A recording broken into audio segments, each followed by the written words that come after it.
അഴകപ്പൻ സാറിനെ ഇന്റർവ്യൂ ചെയ്തിട്ടുണ്ട്. അപ്പൊ ഈ സെയിം അഭിപ്രായം തന്നെയാണ് അഴകപ്പൻ സാറും ലാലേട്ടനെ കുറിച്ചിട്ട് പറയുന്നത്. അതായത് എന്താണ് ഈ കാണിക്കുന്നതെന്ന് നമ്മളാണല്ലോ ഇതിന്റെ പിറകിലിരിക്കുന്നത് എന്നുള്ള രീതിയിൽ അഴകപ്പൻ സാർ ഭയങ്കരമായിട്ട് ലാലേട്ടനെ വർണ്ണിച്ച് പറയുന്നത് ഞാൻ കേട്ടിരുന്നിട്ടുണ്ട്. ഇപ്പൊ ഞാൻ സാറ് അല്ല, ലാല് എന്താണ് ചെയ്യാൻ പോണെന്നുള്ളത് ആർക്കും അറിയില്ല. എക്സാക്ട്ലി ഈ ഡയലോഗ് തന്നെയാണ് പറഞ്ഞിട്ടുള്ളത്. അതായത് ഇപ്പൊ ഒരു സീൻ കൊടുത്താല് ഈ ലാല് ഈ സീൻ ഇങ്ങനെ വായിച്ചു നോക്കിയിട്ട് അത് അങ്ങോട്ട് കൊടുക്കും. അതേമാതിരി തന്നെയാണ് ഒടുവിലുണ്ണികൃഷ്ണൻ. അങ്ങനെയുള്ള ശങ്കരാടിയാനി ശരി, ഒടുവിലേട്ടൻ എന്നൊക്കെ പറഞ്ഞാല് ഒടുവിൽ ഇങ്ങനെ ഇത് വായിച്ചിട്ട് ഇത് ഇത്രേ ഉള്ളൂ എൻ്റെ അവിടെ വയ്ക്കും പുള്ളി. പക്ഷേ പെർഫോമൻസ് വരുമ്പോൾ ഭയങ്കരമായിട്ട് മാറും. ലാലു അത് തന്നെയാണ്. ലാല് പെർഫോം ചെയ്യുന്ന അല്ലെങ്കിൽ ആ സീൻ മാതിരി അല്ല ലാല് പെർഫോം ചെയ്യും. ലാല് തന്നെ ഒരു അത്ഭുത പ്രതിഭാസമാണ്. ഇപ്പൊ മമ്മൂട്ടിക്കും കഴിവുണ്ട്, കഴിവില്ല എന്ന് ഞാൻ പറയില്ല, കഴിവുണ്ട് തീർച്ചയായിട്ടും. എനിക്കൊന്ന് ലാലേട്ടന്റെ മൂവി സർവകലാശാല, അതില് ലാലേട്ടൻ എന്നാണ് ക്യാരക്ടറിന്റെ പേര് വരുന്നത്. ആ ഒരു പടത്തിന് ശേഷമാണ് ഈ ഒരു പേര് പുള്ളിക്കാരന് വരുന്നത് തന്നെ. അപ്പൊ അന്ന് ലാലേട്ട മാപ്പ് എഴുതിയിട്ട് ഒരു പോസ്റ്റർ തന്നെ ഉണ്ടായില്ല, എല്ലാരും കൂടെ. ലാൽ എന്ന് പറഞ്ഞ ക്യാരക്ടറിന്റെ അടുത്ത് എന്തോ പ്രശ്നമായ അവസാനം അത് കോളേജിൽ നിന്ന് അയാളെ കളയുക അങ്ങനെ എന്തൊക്കെ ചെയ്യുന്നു എനിക്ക് ഓർമ്മയില്ല. സർവകലാശാല അടുത്തത് വേണുനാഗവള്ളിയായിരുന്നു, പാലക്കാട് ഷൂട്ട് ചെയ്ത പടം.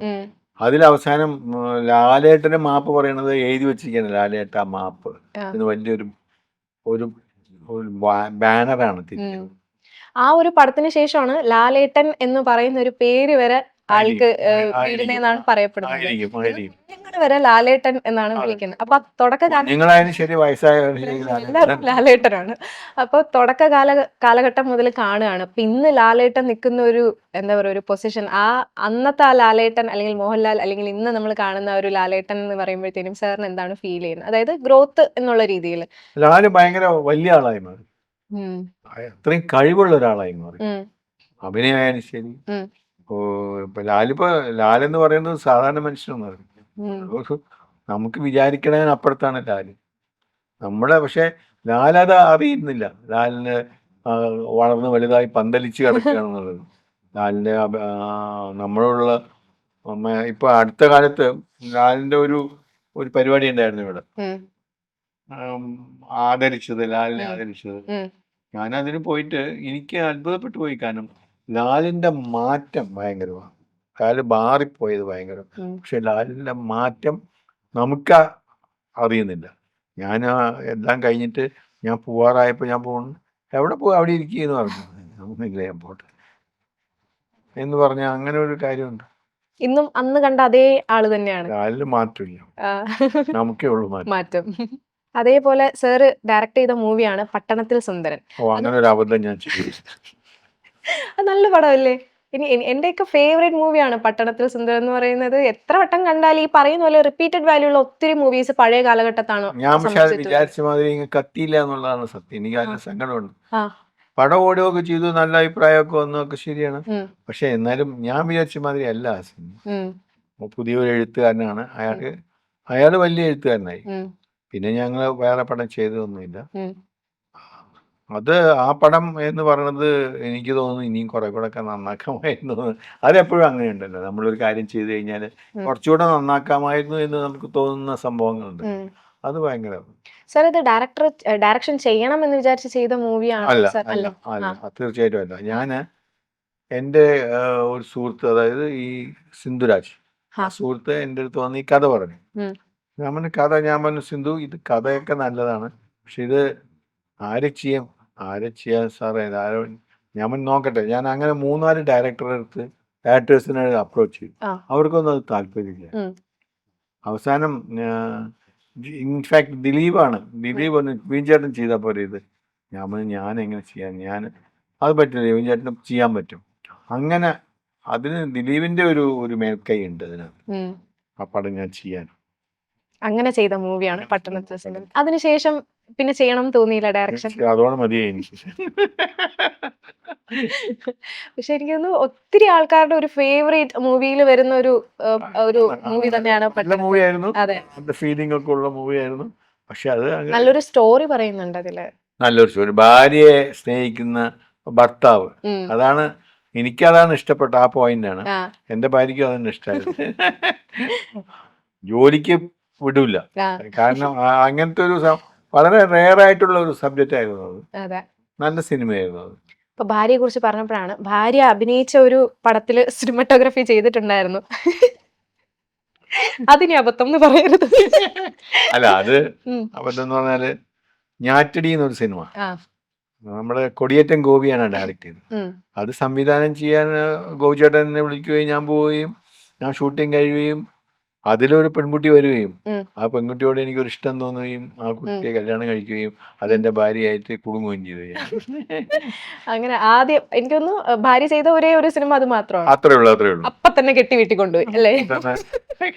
പാക്ക് ചെയ്ത് വീട്ടിൽ കൊണ്ടുവച്ചു. എന്തെങ്കിലും ഓർമ്മയുണ്ടോ? ലൈക്ക് നിങ്ങൾ ഇങ്ങനെ പ്രണയിച്ചതിന്റെയോ എന്തെങ്കിലും അങ്ങനെ എന്തെങ്കിലും ഒരു പ്രണയത്തിന്റെ ഓർമ്മയില്ല, കാരണം ആ സമയമാകുമ്പോഴേക്കും എന്റെ പ്രണയമൊക്കെ ഏതാണ്ട് കഴിഞ്ഞു പോയി. എനിക്ക് പ്രണയം തോന്നാൻ ഇനി പെൺകുട്ടികളില്ലേ, കാരണം ഒരുപാട് പെട്ട പെൺകുട്ടികളൊക്കെ ഞാൻ പ്രണയിച്ചിട്ടുണ്ട്. ഉം. അവ അന്ന് കോളേജ് കാസനോവ ആയിരുന്നോ? അല്ല, അതല്ല. കാസനോവ അല്ല. ആ. ഇഷ്ടപ്പെട്ട പ്രണയം വരും, പക്ഷെ അത് അവര് വേറെ വഴിക്ക് പോകും, കാരണം ഇയാൾ ശരിയല്ല എന്ന് പറഞ്ഞിട്ട്. അപ്പൊ അങ്ങനെ ഭാര്യയ്ക്ക് പറയായിരുന്നോ ഇങ്ങനെ കുറെ പ്രേമങ്ങളൊക്കെ ഉണ്ടായിരുന്നു എന്നുള്ളത്? പിന്നെ അറിയാം, ആദ്യം അറിയില്ലായിരുന്നു, പിന്നെ മനസ്സിലായി ഇയാള് കുഴപ്പക്കാരനാണ്. കല്യാണം കഴിച്ചതിന് ശേഷമാണ് പറയുന്നത്. അതെ. ബുദ്ധിമാൻ. അത് കൊള്ളാം. അപ്പൊ ഇനി മക്കളിലേക്ക് വരുമ്പോഴത്തേനും എങ്ങനെയാണ്? മഞ്ജിമ ആൻഡ് വിവേക് അല്ലേ? അതെ. 2 അതെ, മക്കളാണ്. എന്റെ മക്കളാണ്. മഞ്ജിമ നമുക്ക് എല്ലാവർക്കും അറിയുന്ന ഒരു താരമാണ്. മഞ്ജിമ മോഹൻ. അപ്പൊ എങ്ങനെയായിരുന്നു കുട്ടിക്കാലം ഇവരുടെ? അല്ല, വിവേകിനും മഞ്ജിമയ്ക്കും തമ്മിൽ 12 വയസ്സത്തെ വ്യത്യാസമുണ്ട്. ഉം, രണ്ടുപേരുടെയും ഗ്യാപ്പ് ഭയങ്കരമാണ്. ഉം. മഞ്ജിമയാണോ മൂത്തത്? അല്ല, വിവേക്. വിവേകാണ്. ഓക്കെ. മഞ്ജിമ പിന്നെയാണ് ഉം. ജനിച്ചത്. ഉം. ആ ഒരു വ്യത്യാസം ഉണ്ടല്ലോ, അത് ഉം. ഭയങ്കര. മഞ്ജിമയായിരുന്നു എന്റെ പെറ്റ്. ആ. അതിപ്പോ ഇത്ര ഉറക്കെ പറയാൻ പറ്റില്ല, കാരണം മോൻ കണ്ടാൽ അങ്ങനെയായിരുന്നല്ലേ എന്ന് പറയുള്ളൂ. ആ. പക്ഷെ അവളെ തന്നെ എന്റെ പെറ്റ്, കാരണം അവളെയാണ് പാമ്പർ ചെയ്തുകൊണ്ട് നടന്നത്. ഓക്കെ. അതിനുശേഷമാണ് മോൻ പിന്നെ പഠിച്ച് അവന് വലിയ ആളായി മാറി.